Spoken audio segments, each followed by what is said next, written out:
Ah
त्यांच्या चरणा माझे दंडवत, ज्यांचे धनवित्त पांडुरंग, तिथे माझा जीव पावला विसावा, म्हणून या हवा भरलोसे.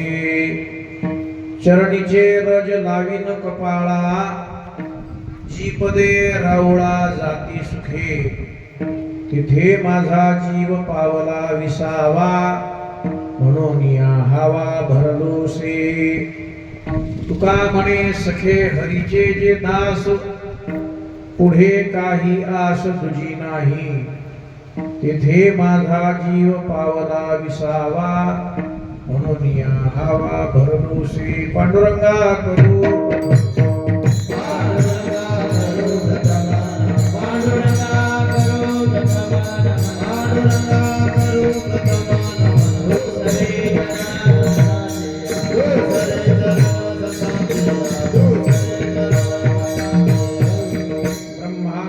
परमसुखदं केवलं ज्ञानमूर्तिं द्वन्द्वातीतं गगनसदृशं तत्त्वमस्यादिलक्ष्यम् एकं नित्यं विमलवचनं सर्वधी साक्षिभूतं भावातीतं त्रिगुणरहितं सद्गुरुं तं नमामि।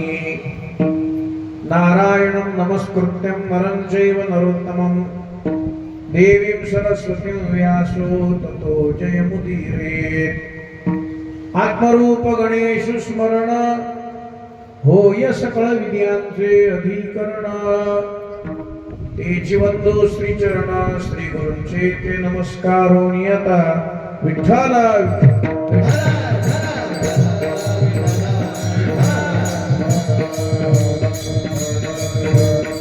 त्यांच्या चरणा माझे दंडवत ज्यांचे धनवित्त पांडुरंग तेथे माझा जीव पावला विसावा म्हणून या हवा भरलोसे उपस्थित प्रभुप्रिय सज्जन तथा भक्तिमती माता भगिनी भगवंताच्या तथा संतांच्या या परम पावन दरबारामध्ये परम पूजनीय प्रातस्मरणीय ब्रह्मलीन रामचंद्र पुरुषोत्तम महाराज उर्फ भाऊसाहेब यांच्या पुण्य स्मरणाचं औचित्य साधून भगवत कृपेने संत महानुभावांच्या परम आशीर्वादाने समस्त ग्रामस्थ भाविकांच्या तथा टाळकरी मृदंगाचार्य विणेकरी भांडार चोपदार यांच्या सर्वांच्या सहकार्यातून चालू असलेला अखंड हरिनाम सप्ताह तथा दुग्ध शर्करा योग गुरुचरित्र पारायण सोहळा असा या अभूतपूर्व सोहळ्याच्या कीर्तनानं पार पडत आहे।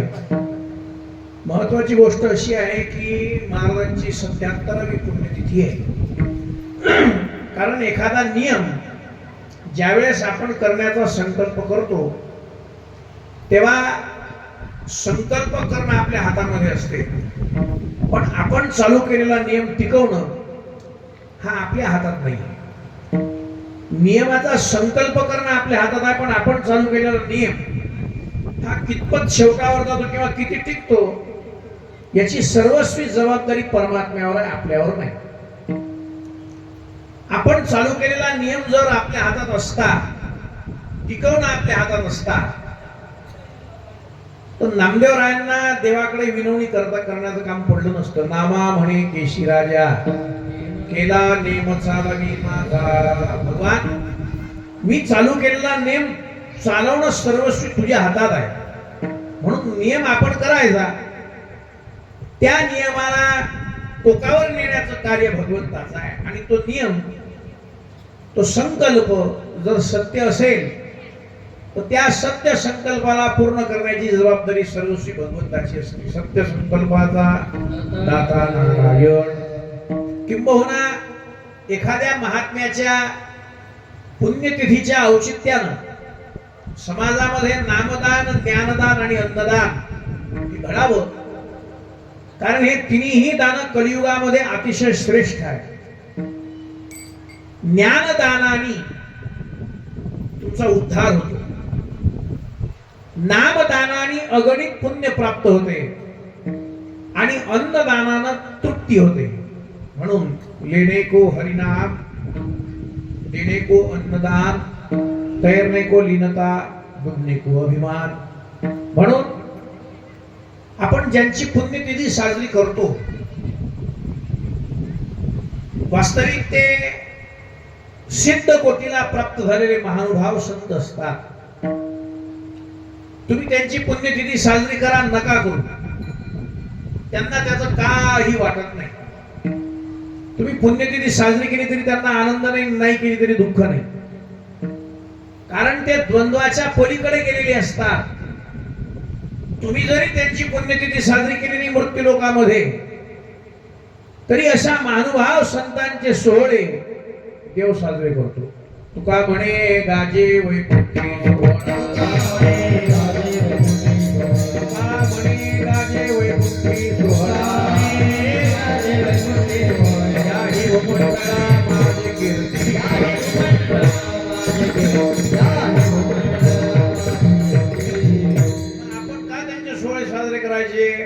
त्याचं कारण आहे त्यांनी आपल्यावर केलेले जे उपकार आहेत त्या उपकारातून अंशतः उत्तीर्ण होण्याचा हा एक आपला संकल्प असतो। म्हणजे एखादे महात्मा गुरु या मृत्यूलोकामध्ये अवतीर्ण होता आणि अज्ञानी लोकांना सन्मार्गाला लावण्याकरता ते या ठिकाणी येत असतात. त्यांचा येण्याचा उद्देश दुसरा काही नसून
आम्ही वैकुंठवासी आले कशा करता?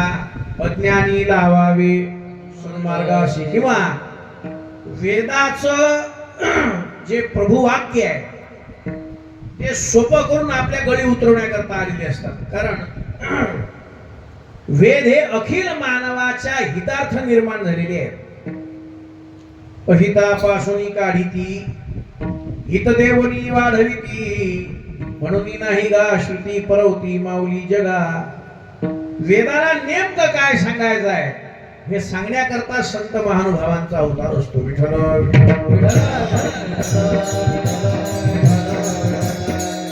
स्वरूप अवच्छेदकानं देव आणि संत हे एकच आहे. रूप अवच्छेदकानं दिसण्याकरता थोडे वेगळे आहे. म्हणून संत आपले अनुवाद करतात. देवते संत देवते संत निमित्त त्या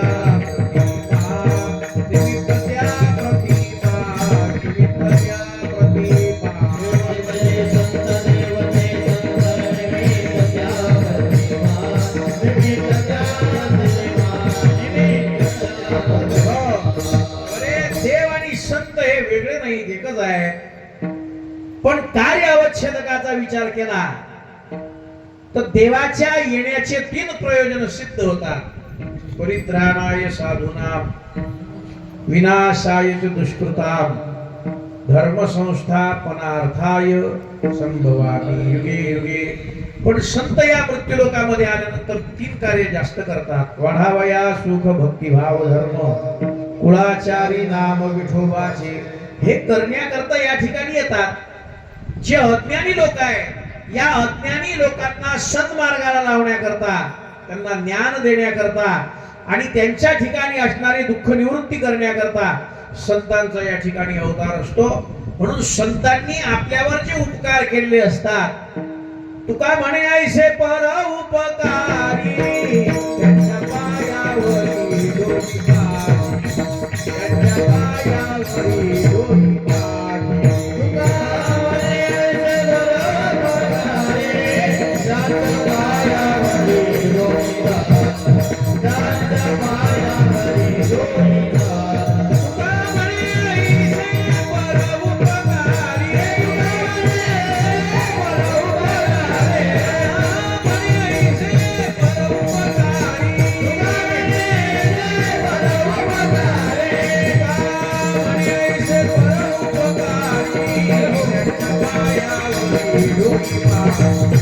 त्यांच्या पायावरी दोषी पाठी.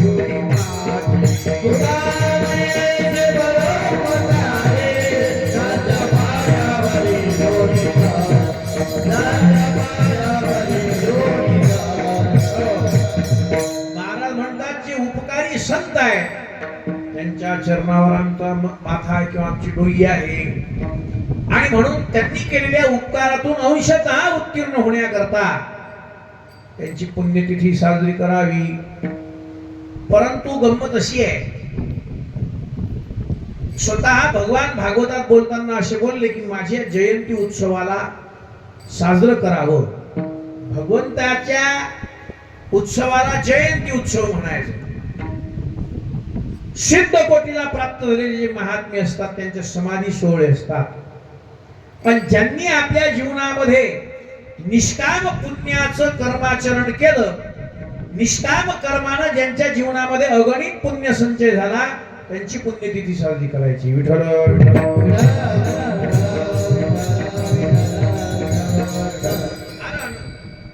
सिद्ध कोटीला प्राप्त झालेले जे महात्मे असतात त्यांच्या ठिकाणी पापही नसते पुण्यही नसते. तुका म्हणे आम्ही झालो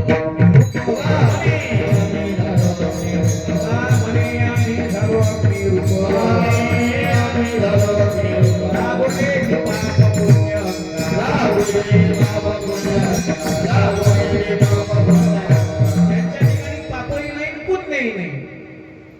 पण जे पुण्यवान लोक असतात अशा पुण्यवान जीवाची काय तर पुण्यतिथी करायची असते, आणि म्हणून त्यांची पुण्यतिथी ही आपल्याकरता आदर्श असते. त्यांची पुण्यतिथी साजरी केल्यानंतर आपल्याला पुण्य प्राप्त होते. त्यांच्या पुण्यतिथी साजरा करण्याच्या निमित्तानं आपल्याला काहीतरी सत्कर्माचं अनुष्ठान घडते, आणि त्यांच्या पुण्यतिथी साजरी करण्याच्या निमित्तानं समाजामध्ये ज्ञानदान, नामदान, अन्नदान हे सर्व सत्र घडतात. म्हणून अशा थोर महात्म्यांची पुण्यतिथी आपण साजरी करतो. त्या अनुषंगानं चिंतना करता तुकोबारायाचा अभंग निवडला. या अभंगाच्या माध्यमातून जगद्गुरु तुकोबाराय संतांचं लक्षण महत्वाचं विशद करतात. विठ्ठल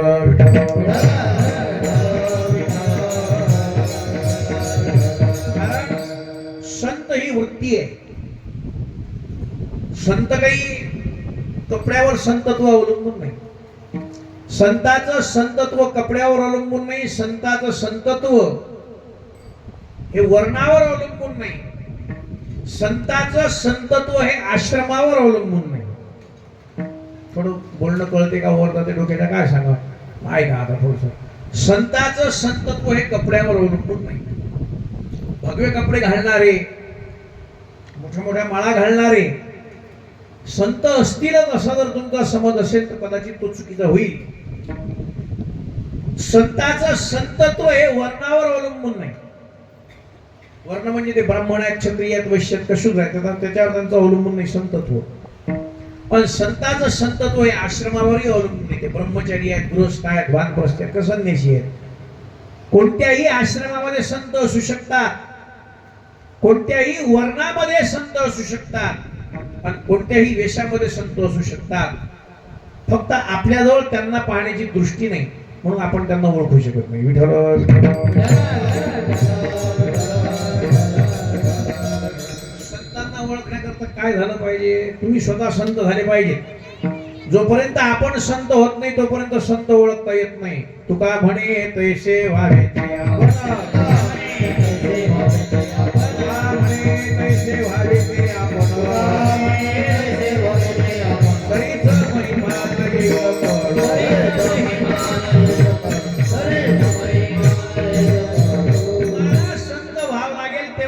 संत ओळखता येते. ज्ञानोबारायांनी साधकाची भूमिका घेतली एका ठिकाणी, आणि साधकाच्या भूमिकेवर येऊन ज्ञानोबाराय बोलले. नाही तर ते साक्षात महाविष्णूचा अवतार, त्यांना माहित नव्हतं का संत कोण आहेत म्हणून. पण जेव्हा संत बोलतात तेव्हा ते एका विशिष्ट भूमिकेवर येऊन समाजाला कळण्याकरता ती भूमिका मांडण्याचा प्रयत्न असतो. म्हणून एका विशिष्ट भूमिकेवर येऊन ते बोलण्याचा आपल्याशी प्रयत्न करतात. आपण कोणालाही संत म्हणू नये म्हणून श्री ज्ञानोबारायांनी साधक भूमिकेवरून देवाला विचारणा केली. तापत्रयी तापली गुरुते गिवसी, भगवे देखोनी भणती तारा स्वामी, तव ते नेणती उपदेशाची रीती.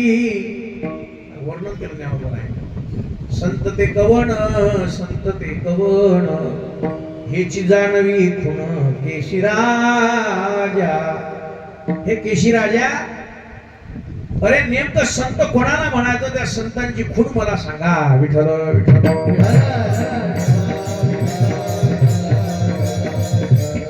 ज्ञानोबाराय भूमिकेवरून बोलतात साधकाच्या. संत ते कवण, संत ते कवण. कोणाला संत म्हणायचं? जो शरण जाण्या योग्य आहे. असे कोण संत आहे? संत काय गोट्याखाली पडलेले आहेत बाबा? संत गोट्याखाली येत नाही. संतत्व वृत्ती आहे. जो मनुष्य आपल्या जीवनामधला अनावश्यक भाग टाकून देतो तो संत होतो. जो दगड आपल्या जीवनातला अनावश्यक भाग टाकून देतो तो मूर्ती होतो. तसं ज्यानं आपल्या अंतःकरणातले काम, क्रोध, लोभ हे तीन टाकले तो झाला संत. हे टाकणं सोपं आहे. ज्ञानोबाराय कोणाला मूर्ख म्हणत नाही, पण एखाद्याला जर मूर्ख म्हटलं तर खूपच बोलले असं म्हणायचं. काम क्रोध लोभ घेवनिया संगे, काम क्रोध लोभ घेवनिया संगे, क्रोध लोभ घेवनिया परमार्थास निघे तोची बोल, परमार्थास निघे तोची बोल, परमार्थास निघे तोची बोल. अरे काम क्रोध लोभ हे सोबत घेतले आणि परमार्थ करून राहिले. अरे मूर्ख आहेत ते. मूर्ख आहेत. मूर्ख का? अरे काम क्रोध लोभांसोबत जर घेतलं, अरे हे तुमचे प्रतिबंधक आहेत. हे तुम्हाला अडथळा निर्माण करणार. हे तुम्हाला तुमच्या साधनेमध्ये प्रगती करू देत नाही. म्हणून यांचा त्याग जोपर्यंत होत नाही तोपर्यंत संत होत नाही. तुका म्हणे तोची संत सोशी जगाचे आघात. जगाचे आघात सोसल्याशिवाय संतत्व प्राप्त होत नाही. आणि संतत्व आहे वृत्ती, आणि वृत्ती आहे आतमध्ये, आणि ती वृत्ती आहे सूक्ष्म. ती सूक्ष्म वृत्ती जोपर्यंत आपल्याला कळत नाही तोपर्यंत खरे संत ओळखता येत नाही. आणि आपण भाळतो सोंगावर. सोंगे छंदे काही देव जोडे ऐसे नाही, देव जोडे ऐसे नाही, देव जोडे ऐसे नाही.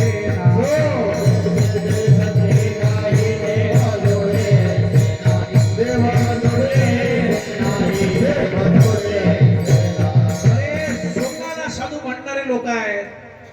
सोंगावर संतत्व अवलंबून आहे. हे बा साधू तो सोंग घेणं सोपं आहे, पण संतत्व टिकवणं फार अवघड आहे. फारच अवघड आहे. काट्याच्या अणीवर चालणं आहे ते का सोपं आहे? म्हणून जगामध्ये देवापेक्षाही श्रेष्ठ ग्रेड जर कोणाची असेल ती संतांची आहे. आणि म्हणून असे जे संत आहेत ते या मृत्यूलोकामध्ये परोपकार करण्याकरता येत असतात. येथे उपकारासाठी आले ज्या घर वैकुंठी. वैकुंठातून इथे येतात आणि इथलं सर्व शोषतात. इथे येतात म्हणजे इथे आले की त्यांना या संसारातलं सर्व चिटकते. चिटकते की नाही? या संसारात आले की मनुष्य देहाला ज्या ज्या आवश्यक बाबी आहेत त्या सर्व त्यांच्या जीवनात प्राप्त होतात. कारण जात, पात आणि वात या तीन गोष्टी आहेत. समजते का? कांद्याला काय पाहिजे सांगत जा थोडं थोडं. कांद्याला काय पाहिजे? पात. दिव्यात काय पाहिजे? वात. आणि शरीराला काय पाहिजे? जात. पण संतांना जात चिटकली. इथे आली या मृत्यूलोकात आले तर जात चिटकली, कुळ चिटकलं, सोयरे धायरे चिटकले, व्यवहार चिटकला. पण हे सर्व करतात पण अलिप्त राहतात. सत्यवादी करी संसार सफळ, अलिप्त कमळ जळी जैसे. इथे येतात आणि इथे आल्यानंतर या जगातलं सर्व शोषतात आणि या जगातले आघात शोषून जगाला, ज्या जगानं अगणित त्रास दिला, एक संत जगानं सोडला नाही की जो त्रास द्यायचा आहे. साऱ्या संतांना त्रासच झाला. आणि एक लक्षात ठेवा पुन्हा, सज्जनांना त्रास झाल्याशिवाय जगामध्ये क्रांती उत्पन्न होत नसते. विठ्ठल विठ्ठल.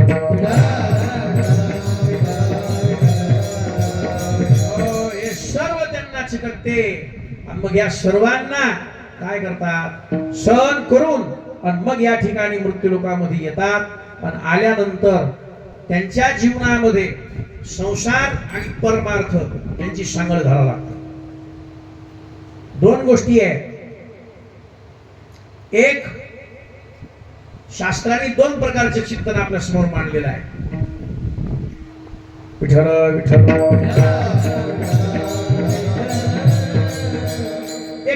समुच्चय आणि एक समसमुच्चय. क्रम समुच्चय आणि समसमुच्चय. कळते का पा भाषा? क्रम समुच्चय त्याला म्हणायचं एकानंतर दुसरं करणं, याला क्रम समुच्चय म्हणतात. आणि दोन्हीही साधनं एकाच वेळेस करायची, याला समसमुच्चय म्हणायचं. तसं समजणार नाही तुम्हाला. अगोदर संसार करायचा का अगोदर परमार्थ करायचा? आता सांगा. आता सोपं आहे. काय करता अगोदर? संसार. पण मग संसारात जर हे सारे आरेपाटे ढिले झाले, काय भजना शिवरले ते कल्पायुष्य मानव देह.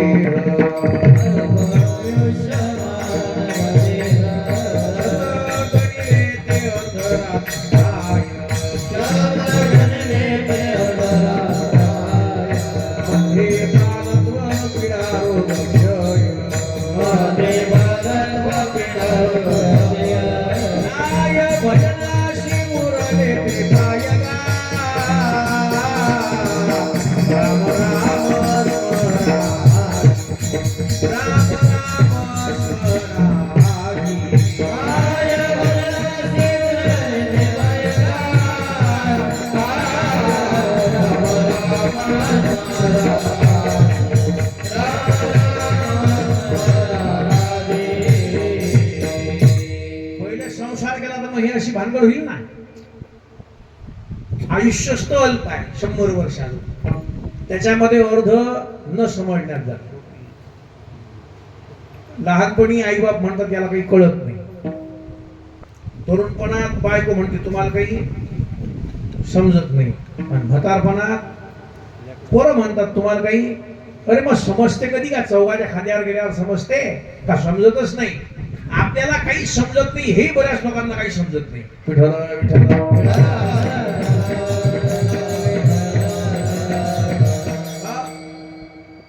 अर्ध आयुष्य याच्यात चाललं जाते. महाराज म्हणतात काय भजना शिवरले ते मज नाही हात पाय डोळा पडली झाप. अशी स्थिती होते.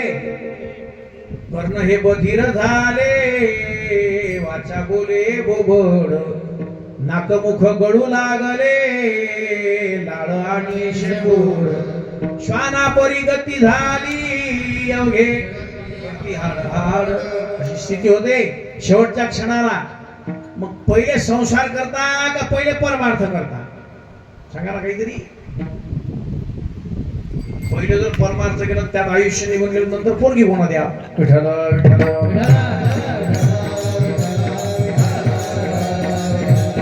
संसार होणार नाही. अरे मग संसार आणि परमार्थ याची सांगड घालावं लागते. पुन्हा ध्यानात ठेवा, चित्त एकच आहे का दोन आहे? प्रत्येकाला मन एक आहे का दोन आहे?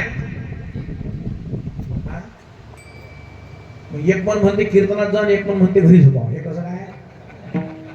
अरे मन एकच आहे, पण एका मनाची विविध अवस्था जेव्हा निर्माण होते तेव्हा अशी स्थिती होते. अनेका बुद्धीचे तरंग क्षणोक्षणा पालटते रंग, भरू जाता संगत होतो होये बाधक. बुद्धीमध्ये विक्षेप निर्माण होतो, चंचलत्व निर्माण होते. मग ही अशी संभ्रमित अवस्था निर्माण होते. काय करा? हे करावं का ते करावं, अशी स्थिती निर्माण होते. दोलायमान अवस्था निर्माण होते. मन एकच आहे, मग एका मनानं संसार करायचा का एका मनानं परमार्थ करायचा? एक मन जर संसाराकडे लावलं परमार्थाचा धिंगाणा होते, आणि तेच मन जर परमार्थात लावलं तर संसाराचा धिंगाणा होते. विठ्ठल.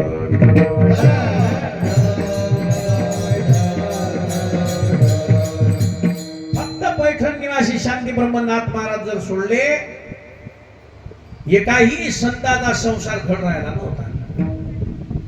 जाळोनी संसार बैसलो अंगणी, किंवा संसाराच्या नावे घालून या शून्य, वाढता हा पुण्य धर्म केला. एका संताला संसार धड नव्हता का? जे मन एकच आहे ते तिकडे संसारातून निघालं, इकडे लागलं. त्याच्यामुळे तिकडे अशी स्थिती झाली, जसं असेल तसं ठेविले अनंते, पैसेची राहावे चित्ती असू द्यावे. आपली बळबड तिथे आहे ना. आपण जर ज्या अवस्थेत देव ठेवतो त्या अवस्थेत राहत नाही. आपल्या ठिकाणी समाधान नाही. आणि समाधान का नाही? तर समाधानाला निर्माण होण्याकरता जे विचार लागतात त्या विचाराची आपल्या ठिकाणी उणीव आहे. महाराजांचं प्रमाण आहे, विचारा वाचनी न पविजे समाधान. तुकोबारायांच्या जीवनामध्ये प्रतिकूल अवस्था होती सगळी. आपल्याला सर्व संतांचा संसार माहिती आहे. कोपला पाटील गावीचे हे लोक, आता मज भीक कोण घाली, दुष्काळी आटीला द्रव्य नेला मान, स्त्री एक अन्न न करता मेली. तरी म्हणतात बरे झाले देवा निघाले दिवाळे, बरे या दुष्काळी पीडा केली, बरे झाले देवा बैल कर्कशा, बरी हे दुर्दशा जना माझी. तुका झाला सांडा विटंबिती मोरे रांडा, विटंबिती मोरे रांडा, विटंबिती मोरे रांडा.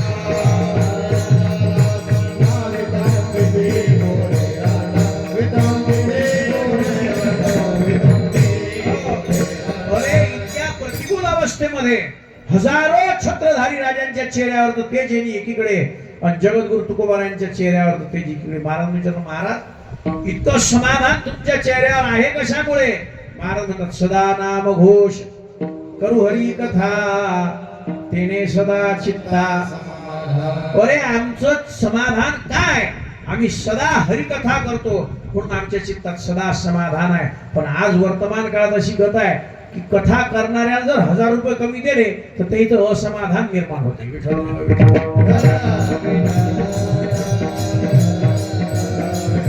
महाराज म्हणतात सदा नाम घोष करू हरी कथा आणि तेने सदा चित्ता समाधान. सदा चित्ता समाधान कारण सदा हरिकथा आहे, सदा नामाचा घोष आहे. आणि म्हणून असे जे सर्व संत प्रवृत्ती असतात हे या मृत्यू लोकामध्ये येतात. तुकोबाराय म्हणतात साधक भूमिकेवर महाराज बोलतात, आम्ही कोणालाही नमस्कार करणारे नाही आहोत. विठ्ठल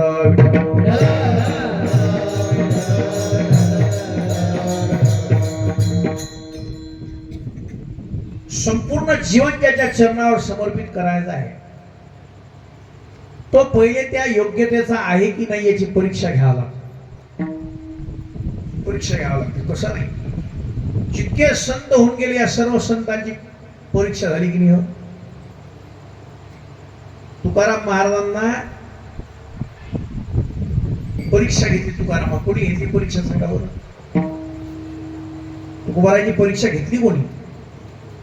परीक्षा घेणारा पहिली दुसरीतला होता. बरे ज्यांची परीक्षा घेतली ते साक्षात ब्रह्मत्वाला प्राप्त झालेले होते. आणि परीक्षा घेणारे कोण? का तिथीवार नक्षत्र सांगणारे भटजी होते, रामेश्वर शास्त्री. 4 वेद 6 शास्त्र 18 पुराण मुखोद्गत होते. आणि ते म्हणतात भक्ती ज्ञान आणि वैराग्या गळा कैसा नाही डोळा देखिएला. त्यांनी म्हणा आपण म्हणायचं आपला हरिपाठ पाठ नाही, धड मागल पुढे पुढचं मागे होते. आपण काय म्हणू तुकाराम, आपला अधिकारच नाही त्यांना काही बोलायचा. ते रामेश्वर शास्त्री म्हणावं तुकिता तुलनेशी ब्रह्म तुकाशी आले म्हणून. पहिले परीक्षा आहे. सोन्याला कस लागतात, कस. हिमकसाला कस नसते. परीक्षा ही संताची होती, असंताची होत नाही. त्याप्रमाणे जुन्या काळात बाया जात्यावर दळत की आता जाते फक्त नावालाच राहिले. काही दिवसांना काय चित्रात दिसतात का काय सांगा. आता फक्त जात्याचा उपयोग फक्त मला वाटते काय जेठा बांधासाठीच आहे का काय सांगावं लग्न कार्यात. काही तर केले ते आता त्याचं नावाच आहे जा, जे कधी येतो होत नाही. आता काय झालं जात. जुन्या काळामध्ये बाया काय करत जात्यावर दळायच्या ना. जात्यावर दळण्याच्या अगोदर पहिल्यांदा तो खुंटा असा ढिला आहे का पाहा लागेल. खुंटा ढिला असला की त्याच्यावर 2 तडाखे मग दळण सुरू. काय शिकवते घटना? हलवणी खुंटा आधी करावा बळकट. ज्याच्या जीवनावर ज्याच्या चरणावर सर्व जीवन बहाल करायचं आहे पहिल्यांदा त्यांची परीक्षा घ्या. पण परीक्षेत उत्तीर्ण झाले संपूर्ण जीवन त्यांच्या चरणावर अर्पण करा. विठ्ठल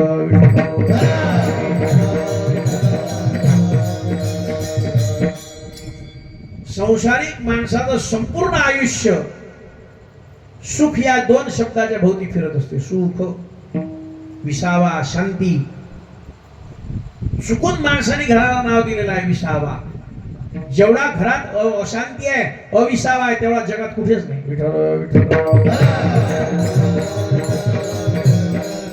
विश्रांतीचे 2च ठिकाण आहेत. विश्रांतीचा ठाव पायी संतासी ऐका नाही, विसावा, विश्रांती, निश्चिंती हे जे शब्द आहेत ना, हे संसारिक कोशातले शब्दच नाही.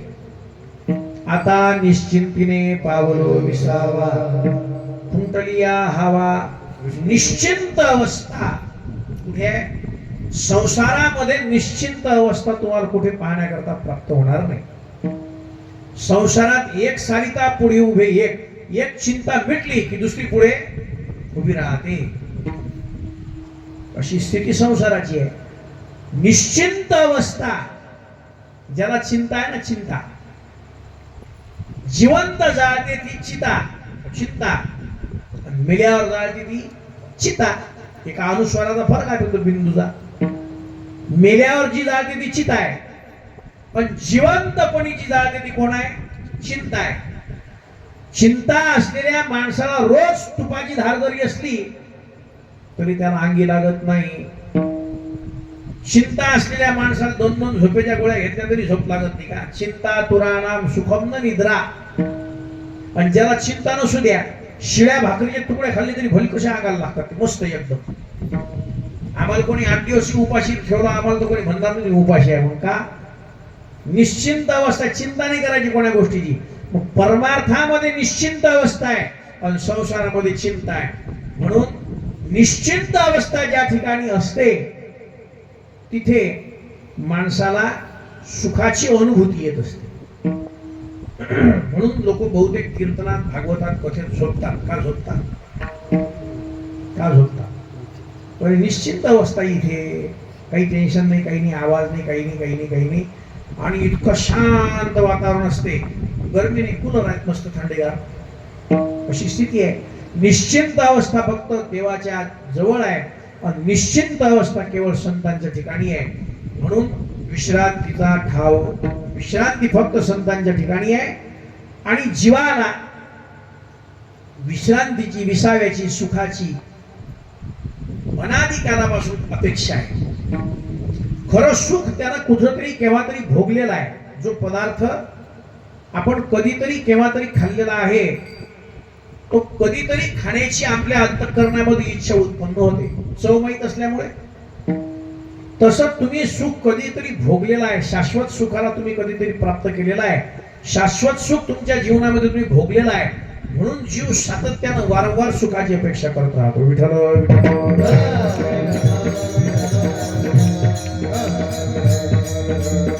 गंमत अशी आहे, ज्याच्यात सुख आहे तिकडे जा वाटत नाही, पण ज्याच्यात दुःख आहे ते सोडा वाटत नाही. विठ्ठल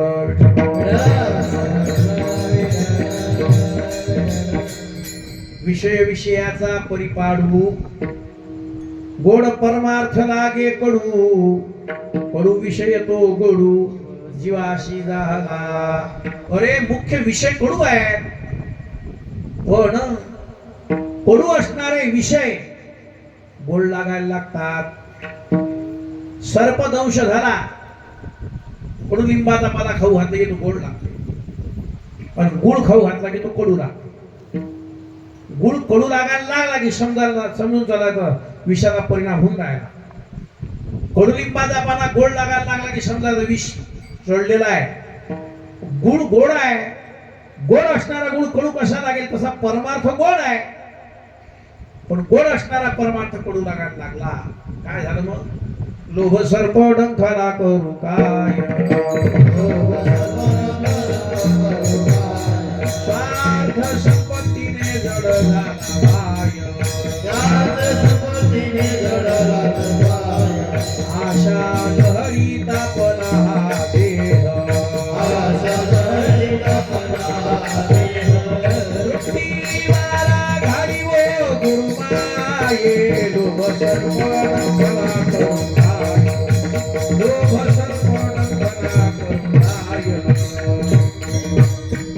तृप्तीवाला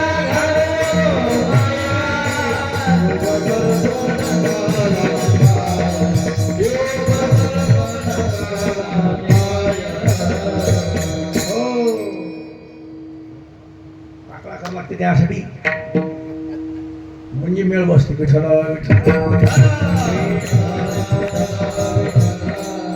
लोभ सर्प डंखला करू काय, स्वार्थ संपत्तीने जड झाला पाय, आशा लहरी तापला हा देह, तृप्तिवारा घाली वो गुरुमाये, लोभ सर्प डंखला. अरे लोकरूपी सर्पानं चावा घेतला म्हणून कडू असणारा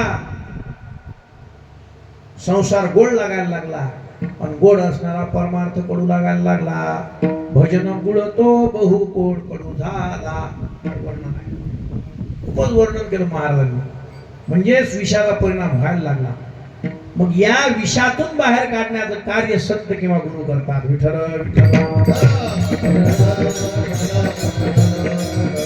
गुरु गारोडी आला धावोनी. हा पाणी पाजलं मग कशाचं गोड वर्णन आहे. अभंगच फार गोड आहे तो. म्हणजे हे संत किंवा गुरु आपल्याला याच्यातून बाहेर काढण्याचा प्रयत्न करतात. म्हणून विसावा विश्रांती केवळ संतांच्या ठिकाणी आहे. मग आम्ही कोण्याही संतांना नमस्कार करणार नाही. महाराज म्हणतात ज्यांचं धन, ज्यांचं वित्त, वित्त म्हणजे पैसा आणि धन, धनाचे अनेक प्रकार आहेत. कशा कशाला धन म्हणता सांगा बरं. सांगा तुम्ही. मी काय मागणार आहोत तुम्हाला सांगितलं ना. तुम्ही धन कशाला म्हणता. गोधन, वाजीधन, अश्वधन, सारे धनाचे प्रकार आहेत. हे त्याला आपण धन म्हणतो. अजून कनकधन, सोन्याला काय म्हटलेलं आहे धन. पण वित्त शब्दाचा अर्थ होतो पैसा. आपण लौकिकाला खरं समजतो. मला म्हणतो हे लौकिक भोग आमच्या जीवनात काही कामाचं नाही. हे धन आम्ही काय करायचं. हे धन आम्हाला मातीप्रमाणे आहे. सोनेरूपी आम्हा मृत्यू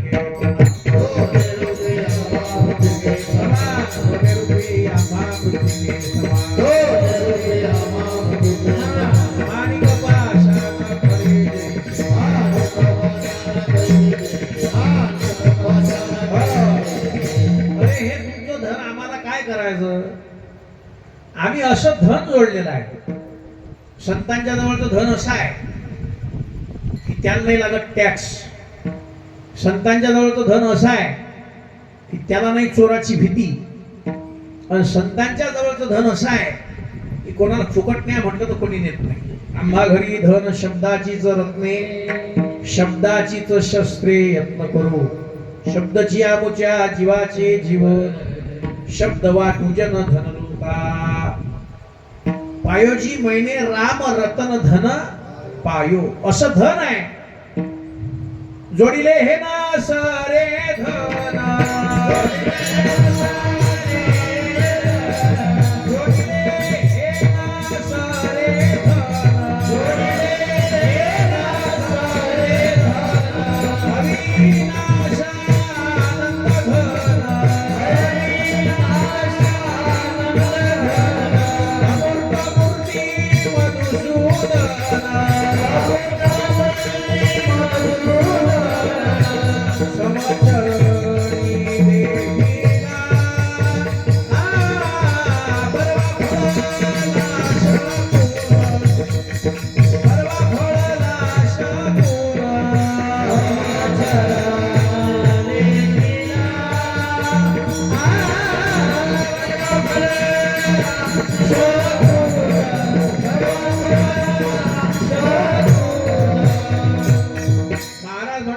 जवळ कोणतं धन जोडलं आम्ही. जोडिले हे नसरे धन. आम्ही जोडलेलं धन न सरणार आहे.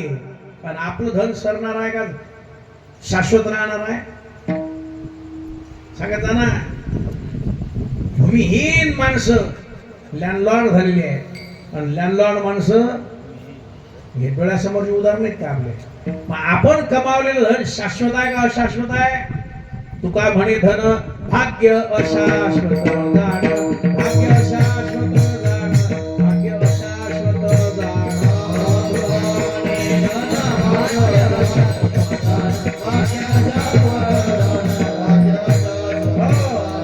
आपण जे धन जोडलेलं आहे या धनानं आपल्या जीवाला सुरक्षा आहे का जाण्याची भीती आहे. तू काय म्हणे धन आणि धनासाठी देती प्राण. अरे जे धन जड आहे, जड धनाचं रक्षण चेतनाकडे आलं की नाही. पण धन तुमचं आहे ना, तुमचं नाही. चोरांनी नेलं झालं चोराचं, वेश्येने नेलं झालं वेश्येचं. तुमच्या जवळ काहीच नाही, तुमचं नाही आहे ते. पण नाही आहे हे समजते की नाही. काही सोबत येत नाही हे समजते की सगळं, काही खरं नाही हे समजते. तरी आटाआटी चालू जाईल. याच्या डोक्यात त्याच्या डोक्यात, त्याच्या डोक्यात, सराच्या डोक्यात याच्या डोक्यात. अरे हे कळते पण वळत नाही. हे वळण्याकरता संत लागतात. विठ्ठल विठ्ठल. तुका म्हणे धन धनासाठी देती प्राण. तुका म्हणे धन भाग्य अशाश्वत झाड. आम्ही जे धन जोडलेलं आहे ते असं आहे, जोडिले हे न सरे धन न सरणार आहे. अविनाश आनंद घन. आम्ही जे धन जोडलं ते अविनाशी आहे, नाशवान आहे काय?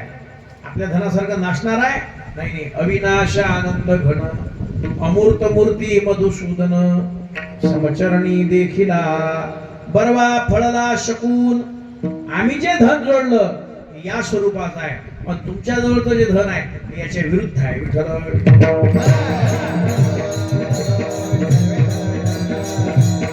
ज्ञानोबाराय वर्णन करतात. या धनाचा न धरिवे विश्वास जैशी तुरुवर छाया. याता याती न चुके तरी तू हे भोगशील काया. या हरिभजने वेन तुझा जन्म जाई वाया. या लागी वैकुंठनाथाच्या चिंतिरे तू पाया. ओम नमो भगवते वासुदेवाया. द्वादशाक्षर मंत्र तू न जपसी काया. आपण जोडलेलं धन हे झाडाच्या सावलीप्रमाणे आहे. महाराज म्हणतात झाडाची सावली तशी स्थिर नसते, तसं आपण जोडलेलं धन स्थिर नाही, आज आणि उद्या नाही. म्हणून आम्ही त्यांच्या चरणावर नतमस्तक होतो की ज्यांचं धन आणि वित्त पांडुरंग आहे अभंगाच्या पहिल्या चरणात. ज्यांचे चरणी माझा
चरणी माझे दंडवत. कोणाच्या?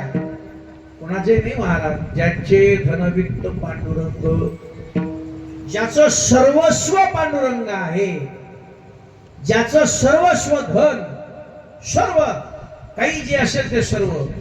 विठ्ठल माय बाप चुलता, विठ्ठल भगिनी आणि भ्राता, विठ्ठले विन चाड नाही होता. तुका म्हणे आता नाही दुसरे, विठ्ठल कुळीचे दैवत, विठ्ठल वित्त गोत चित, विठ्ठल पुण्यानी पुरुषार्थ, आवडे मात विठ्ठलाशी. ज्याचं सर्वस्व कोण आहे? भगवान आहे. ज्यांचे धनवित्त पांडुरंग, आम्ही त्यांना नमस्कार करू, त्यांना दंडवत करू. दंडवत शब्द आहे, नमस्कार नाही. विठ्ठल विठ्ठल.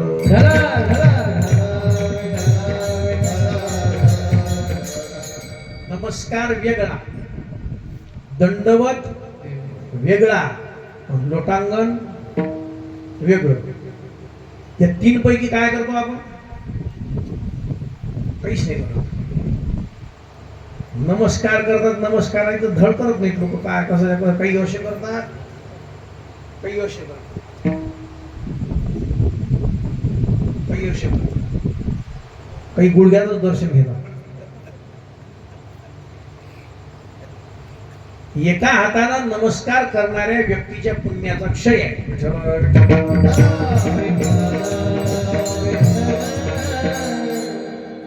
तर करत ना कसा. खरी पद्धत ही अशी आहे, दोन अंगठी इथे लागले पाहिजे मध्यभागी, ये हृदयची ये हृदयी, खरी अशी पद्धत आहे. काही असे करतात, काही असे करतात. असं कोण करतात? माणसं करतात. कोणाला? नमस्कार रोजच करावा लागते, तो भाग वेगळा आहे. त्याचा अर्थ काय? इथं भेटली वरे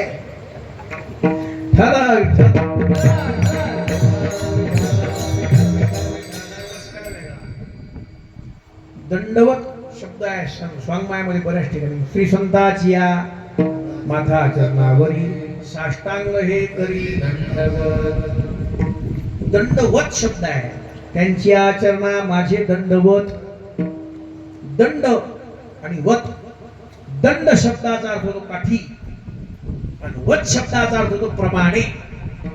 काठी हातून सुटली जशी धडकन खाली पडते, तसं संत दिसता बरोबर कोणताही मागचा पुढचा विचार न करता धडकन त्यांच्या शरीर त्यांच्या चरणावर लोटांगण समर्पित करायचं. ही शरणागतीची परिपूर्ण प्रक्रिया आहे. विठ्ठल विठ्ठल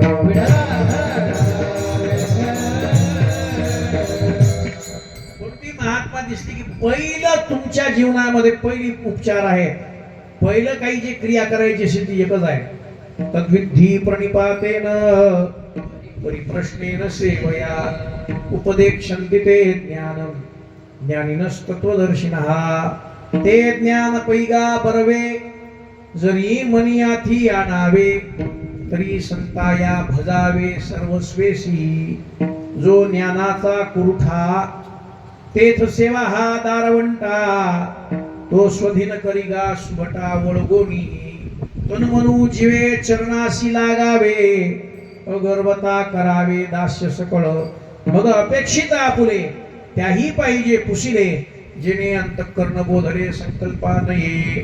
पहिला नमस्कार, पहिली प्रोसिजर नमस्कार करणार. तद्विधी प्रणिपातेन. तुकोबा म्हणतात कोणाच्याही चरणावर नमस्कार करणार नाही, नतमस्तक होणार नाही. ज्यांचं सर्वस्व धन आणि वित्त कोण आहे? पांडुरंग आहे. महाराज त्यांची आचरणा माझे दंडवत. ज्यांचे धनवित्त पांडुरंग. आणि मग अशांना नमस्कार दंडवत केल्यानंतर काय होईल? महाराज तेथे माझा जीव पावला विसावा, म्हणून या हवा भरडोसे. संतांच्या जवळ विसावा आहे, विश्रांती आहे. इतरत्र जगाच्या पाठीवर कुठेही तुम्हाला विश्रांती प्राप्त होणार नाही. म्हणून जिथे संत आहे तिथे विसावा आहे, तिथे विश्रांती आहे, तिथे समाधान आहे, तिथे आनंद आहे आणि तिथे सुख आहे.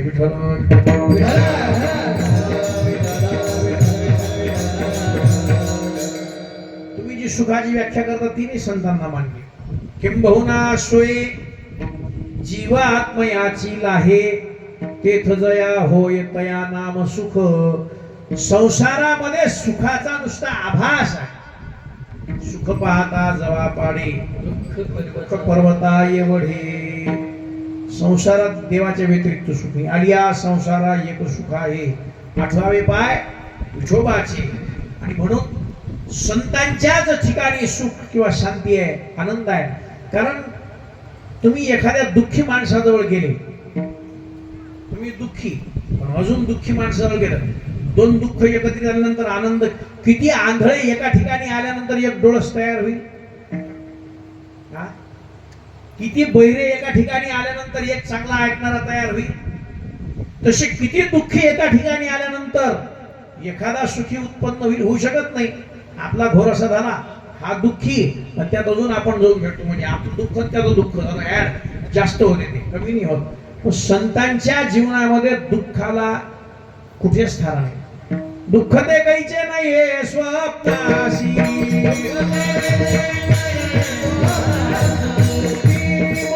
झाल्या कामारी ते दासी. त्याचे वर्म तू आपासी. सुखे राहिलाशी प्रेमाचिया. म्हणून नाही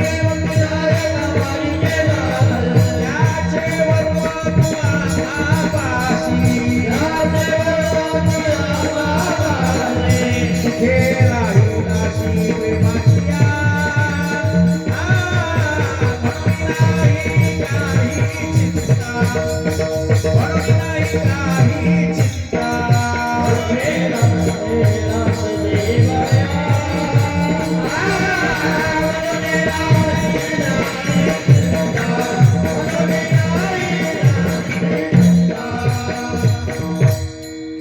आमचं धन जे आहे तुकाराम म्हणतात, आमच्या जीवनामध्ये दुःख स्पर्शच करू शकत नाही. धन जायना असं जोडलेलं आम्ही. दुःख ते काहीचे नाही. स्वप्नात दुःख येत नाही. व्यवहारात तर जाऊ द्या, प्रत्यक्षात नाही, स्वप्नात नाहीये. दुःख ते काहीचे नाही स्वप्नासी. भुक्ती मुक्ती झाल्या कामारी ते दासी. त्याचे वर्म तू आम्हा पासी. सुखे राहिलाशी प्रेमाची या. पण आमचं जे धन आहे ना ते सामान्य धन नाही का. आपण जिला भजतो, ज्याचा आपण भजन करतो, ज्याची आपण भक्ती करतो, तो त्या भक्ताची पूर्ण परीक्षा घेतल्याशिवाय त्याला सोडत नाही. महाराज एका ठिकाणी म्हणतात, आई भवानी थोर जाणून तिजम्या उपाशी देऊ.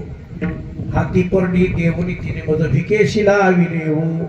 खुळा पांगळा करुणी आपणा जवळी बैसविलेऊ. उदो वस्तूचे भरे फिरे गरगरे भूतवावरे तो मज व्यर्थ शिन वाटला. व्यर्थ शिन वाटला तुझम्या फुलवरा बांधिला हो. जय जगदंबे पूर्ण कदंबे जग उद्बोधे देह तुझ अर्पिला. देह तुझ अर्पिला तुझम्या फुलवरा बांधिला हो. असं आमचं जे धन आहे, ज्या देवीची, ज्या आदिशक्तीची, ज्या जगतजननी भवानीची, भगवंताची आम्ही उपासना करतो, तो असा आहे. आई भवानी तिजम्या उपाशी देव. हाती परडी देवनी तिने मज भिकेशी लाविलेवो. खुळा पांगळा करून आपण आजवळी बैसविलेवो. असं धन आमच्या जवळ जोडलेलं आहे. आणि म्हणून असं धन ज्यांच्या जवळ आहे, तुकोबारा म्हणतात, त्यांच्या चरणावर आमचा साष्टांग नमस्कार आहे, दंडवत आहे. आणि त्यांना नमस्कार केल्यामुळे आमच्या जीवनामध्ये आम्हाला झालेला लाभ आहे. तेथे माझा जीव पावला विसावा. कारण जीवाला कुठंतरी विश्रांतीची आवश्यकता असते. संसारामध्ये तुम्हाला विश्रांती नाही प्राप्त होणार.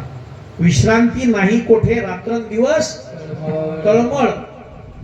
संसारामध्ये प्रश्नार्थक चिन्ह आहे आणि परमार्थामध्ये पूर्ण विराम आहे.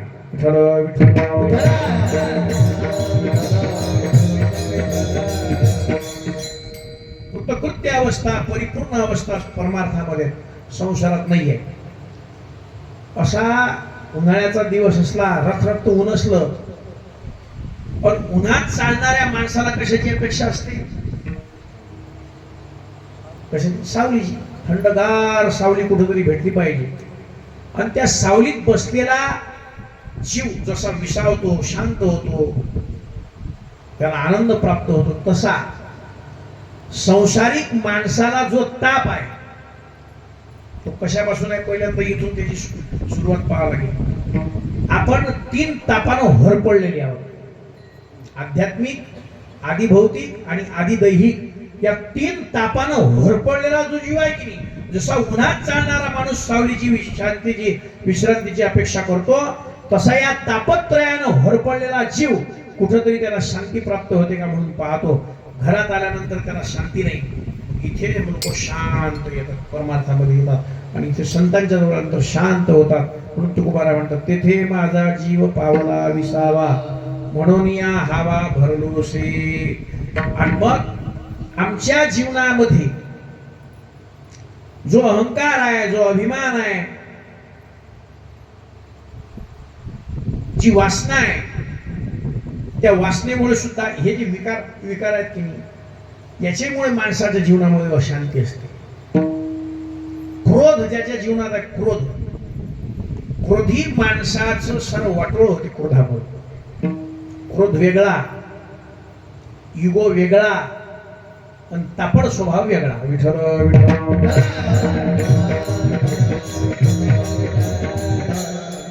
क्रोध कशामुळे उत्पन्न होतो? क्रोधाचा उत्प्रेरक कोण आहे? क्रोध कोणामुळे क्रोध होतो? उत्पन्न लोभामुळे किंवा कामामुळे. काम, क्रोध आणि लोभ असे तीन आहेत. यातला मधार्थ जो आहे ना, काम जर पूर्ण झाला लोभ निर्माण होतो, पण काम जर अपूर्ण राहिला तर क्रोध निर्माण होतो. कामाचा उत्प्रेरक किंवा लोभाचा किंवा क्रोधाचा उत्प्रेरक काम आहे, पण तो काम संत कृपेनं मारल्या जातो. संत ज्या जीवावर कृपा करतात त्याचा काम क्रोधादी विकार हरण करून टाकतात. भगवत नामानं सुद्धा हे विकार करतात. तुका म्हणे देह भरिला विठ्ठले, काम क्रोध केले घर रीते. म्हणून महाराज म्हणतात असे जे संत असतात, या संतांच्या चरणाची जी धूळ आहे, या धुळीची अपेक्षा देवही करतो. देवही क्षीरज चरणीची माती, धावत चालती मागे मागे.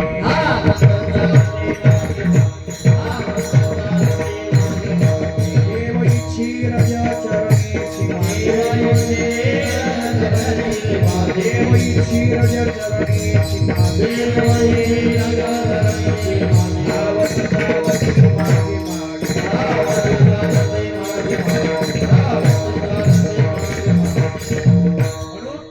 संतांच्या मूर्तीपेक्षा संतांच्या पादुका असतात ना संतांच्या, त्यांना जास्त महत्व आहे. म्हणून संतांच्या पादुका स्थापन करावं लागतं.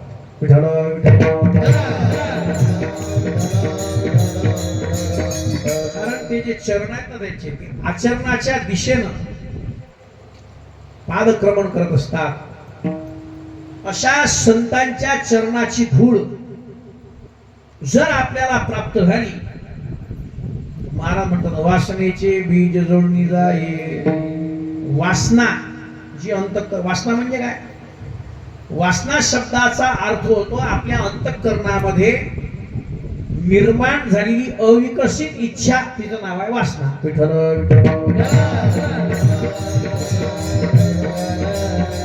म्हणून महाराज म्हणतात आम्ही त्या संतांची धूळ आमच्या चरणात, आमच्या डोक्याला लावणार आहोत.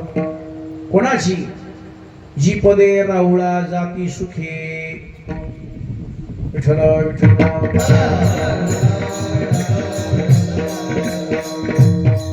चरणीचे रज लावीन कपाळा, कपाळाला लावायची. चरणीचे रज, कोणाच्या चरणाची? संतांच्या चरणाची रज कपाळाला लावायची.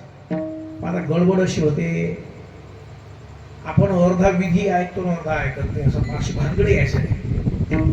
तीर्थक्षेत्रावर कोणतेही गेलं की त्या तीर्थक्षेत्रावर गेल्यानंतर पहिला विधी आहे की तुम्ही चपला घालून हिंडत नका जाऊ. का? त्या तीर्थक्षेत्रामध्ये राहणारे, वास करणारे जे संत महानुभाव, सिद्ध कोटीला प्राप्त महात्मे असतात, त्यांच्या पदस्पर्शाने पुनीत झालेले ते क्षेत्र असतात सर्व, त्यांची चरणाची धूळ कुठंतरी जर आपल्या शरीराला लागली, कदाचित आपला उद्धार होण्याची संभावना आहे. म्हणून त्यांची चरणाची रज आपल्या कपाळाला लागली पाहिजे.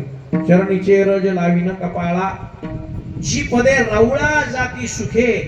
जी भगवंताच्या राऊळात ज्यांचे पावलं जातात, सातत्यानं भगवत दर्शनाकरता ज्यांची ओढ आहे, ज्यांना कोण जातो राऊळामध्ये देवाच्या दर्शनाकरता?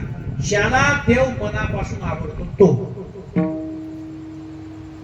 आपल्याला देव आवडतो का संसार आवडतो मनापासून? खरं सांगावं, खरं सांगा इमानदारी.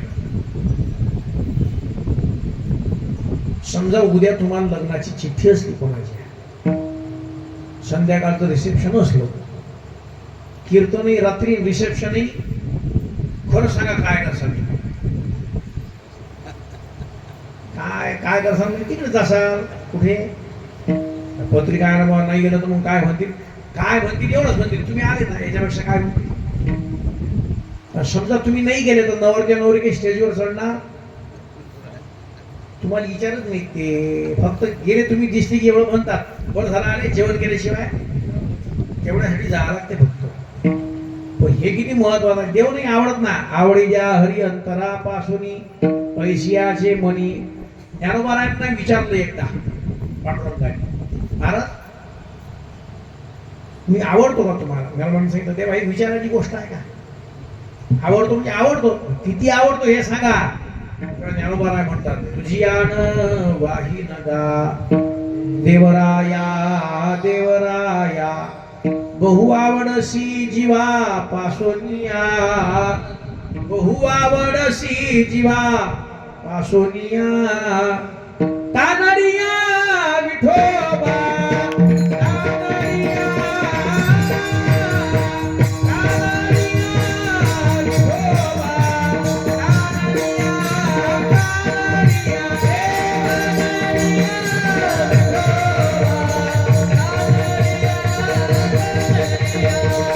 तानरिया,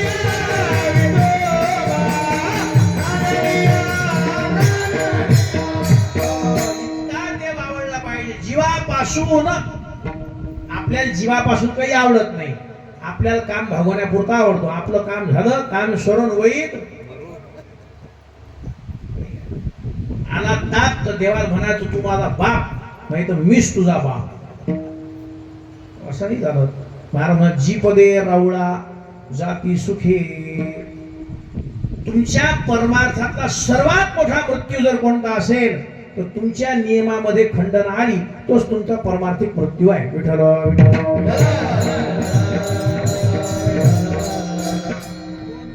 खऱ्या महात्म्यांना आषाढी आली करमत नाही. संपदा सोळा नावडे मनाला, लागला टकळा गावे पंढरीशी आवडे मानसी, काही एकादशी आषाढी, अशी स्थिती त्यांच्या ठिकाणी होते. म्हणून त्यांचं चरणात, त्यांच्या पायाची धूळ जर आम्ही आमच्या चरण कपाळाला लावली तर आमचा उद्धार झाल्याशिवाय राहणार नाही. म्हणून चरणीचे रज लावीन कपाळा, जी पदे रावळा जाती सुखे. आणि असे जे संत आहेत, जे हरीचे दास आहेत, तुका म्हणे सखे हरीचे जे दास, म्हणे सखे हरीचे दास,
म्हणोनिया म्हणोनिया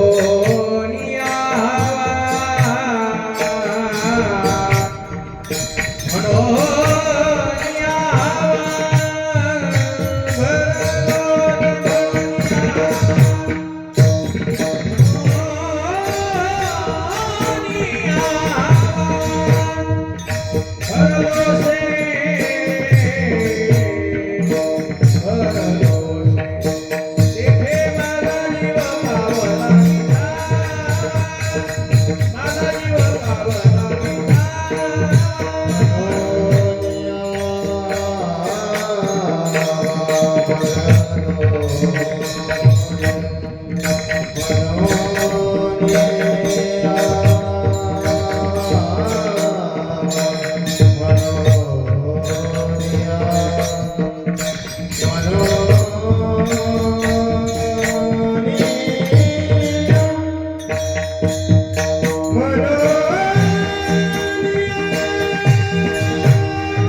हरीचे जे दास असे जे हरीचे दास आहेत पुढे काही आस तुझी नाही ज्यांचं सख्यत्व देवाशी आहे आणि जे हरीचे दास म्हणजे काय हरीचा दास म्हणजे हरिदास होतो असा त्याचा अर्थ होत हरिदास शब्दाचा अर्थ काय हरी यस्य दासः स हरिदासः दास ज्याचा हरी झाला त्यांना म्हणायचं हरिदास तुका म्हणे सखे हरीचे जे दास पुढे काही आस तुझी नाही तेथे माझा जीव पावला विसावा म्हणून हावा भरलोसे ज्ञानेश्वर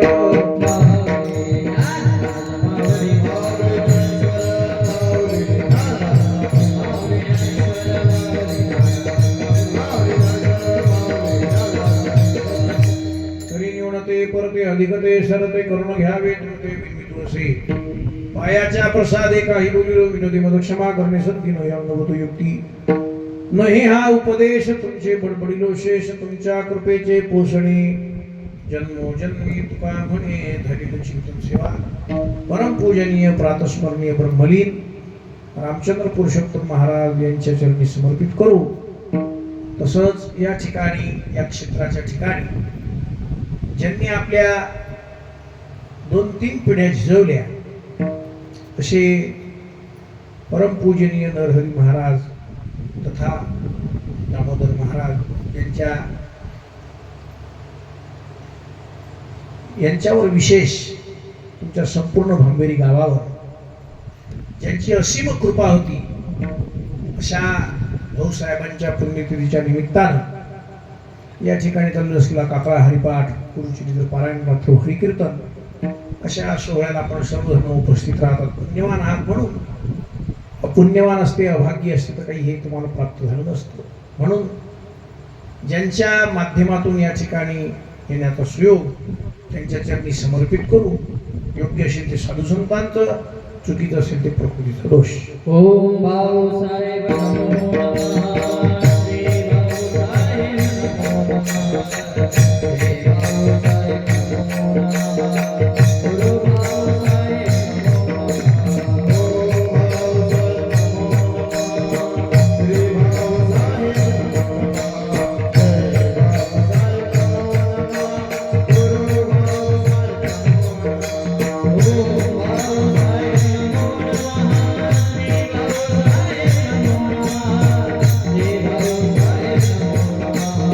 Guru Bhai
श्री रामचंद्र महाराज की श्री हरि महाराज की दामोदर महाराज की जय।